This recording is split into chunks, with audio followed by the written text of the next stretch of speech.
Guys welcome to home scientist creator. Guys आज हम लोग क्या करेंगे, विटामिन की सीरीज़ हम लोग कर रहे हैं। तो आज विटामिन की सीरीज़ में हम लोग विटामिन ई करेंगे। तो हम लोगों ने विटामिन ए और डी कंप्लीट कर लिया था, और ये जो होते हैं ये वसा में घुलनशील विटामिन होते हैं। तो विटामिन ई आज हम लोग कर लेंगे। इसके बाद 4 होते हैं ना, तो इसके बाद एक बचेगा विटामिन के। तो के को हम लोग कल करेंगे। तो इसको अन्य नामों से भी जाना जाता है। विटामिन ई के अन्य नाम कौन कौन से होते हैं, तो आइए देखते हैं। विटामिन ई के अन्य नाम होते हैं,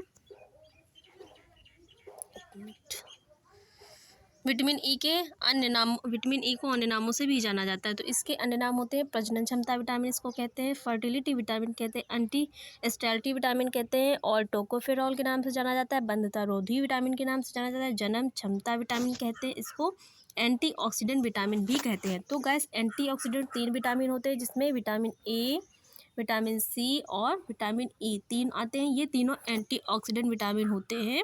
ये हमारे शरीर में रोगों से लड़ने की क्षमता प्रदान करते हैं। तो इसमें से ई आज हम लोग कवर कर रहे हैं, ए कर चुके हैं।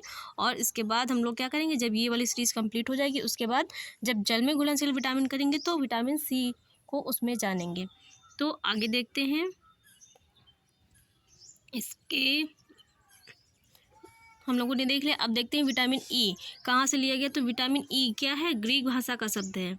तो विटामिन ई एक ग्रीक भाषा का शब्द है जो 2 शब्दों से मिलकर बना है, टोकस प्लस फेरोल। 2 शब्दों से मिलकर बना है। टोकस का अर्थ होता है शिशु को जन्म देना, और फेरोल का मतलब होता है संपन्न करना, जो जन्म देने की प्रक्रिया है उसको संपन्न करना।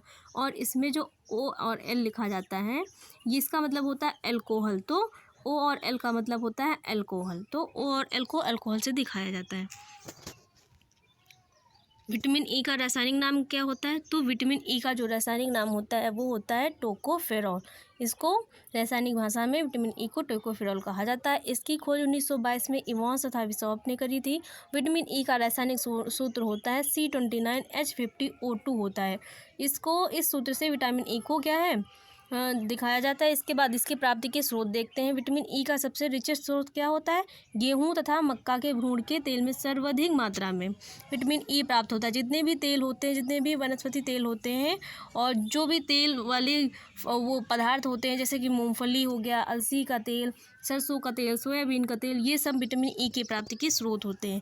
अब देखते हैं विटामिन ई की कमी से होने वाले रोग कौन कौन से हैं।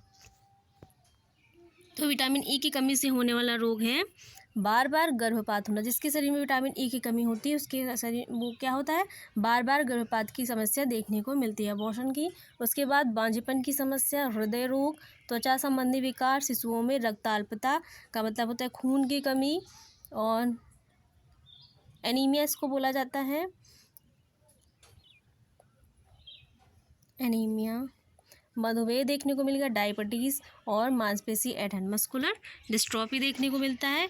तो अब देखते हैं विटामिन ई का संग्रह हमारे शरीर में कहाँ होता है। तो विटामिन ई का जो संग्रह होता है वो यकृत, मांसपेशियों और एडिपोज ऊतकों में होता है। एडिपोज ऊतकों में क्यों होता है, क्योंकि जो एडिपोज होते हैं वो ऊतक होते हैं, वो वसा का संग्रह करते हैं। तो विटामिन ई जो होता है वो वसा में घुलनशील होता है, इसलिए विटामिन ई का संग्रह एडिपोज ऊतकों में होता है। अगर विटामिन ई का प्रॉपर हमारे शरीर में यूज़ चाहिए तो उसके लिए हमें वसा लेने की बहुत ज़रूरत है, क्योंकि विटामिन ई वसा में घुलनशील होता है, और वसा के माध्यम से ही हमारे शरीर में क्या होता है, एब्जॉर्ब होता है।